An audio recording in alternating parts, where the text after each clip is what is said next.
प्राचीन भारत के शांत पहाड़ों में गरुड़ नाम का एक राजसी गरुड़ रहता था। गरुड़ अपने शक्तिशाली पंखों और गहरी आंखों के लिए जाना जाता था, लेकिन अपनी ताकत के बावजूद वह अक्सर दुनिया से ऊपर उड़ते हुए अकेलापन महसूस करता था। वह एक ऐसे साथी की चाहत रखता था जो उसकी राजसी उड़ानों में हिस्सा ले सके और एकांत के समय में उसे सांत्वना दे सके। एक दिन जब गरुड़ एक ऊंची चट्टान पर बैठा था, उसने केशव नाम के एक युवा भिक्षु को देखा जो पास के मठ में रहता था।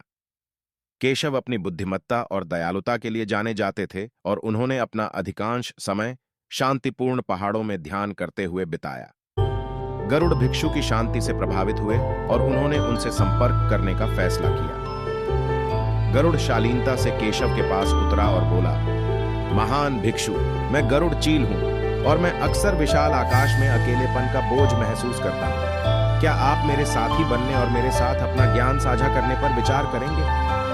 केशव ने सौम्य मुस्कान के साथ उत्तर दिया, प्रिय गरुड़, मैंने भी अपने ध्यान में अकेलेपन के क्षणों का अनुभव किया। मुझे विश्वास है कि हम एक दूसरे की मदद कर सकते हैं।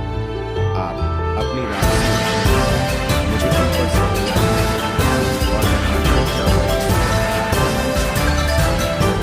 समय के साथ गरुड़ और केशव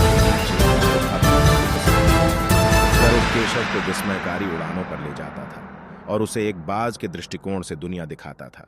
बदले में केशव गरुड़ को ध्यान और सचेतन की कला में मार्गदर्शन करते थे, जिससे उन्हें आकाश की विशालता में भी शांति खोजने में मदद मिलती थी। जैसे ही चील और साधु ने एक साथ अधिक समय बिताया, उन्हें जीवन का एक गहरा सबक समझ में आया कि सच्चा साथ सबसे अप्रत्याशित स्थानों में भी पाया जा सकता है। जब वे समर्थन और प्रेरणा के लिए एक दूसरे पर निर्भर हो सकते थे, तो अकेलापन कोई बोझ नहीं था।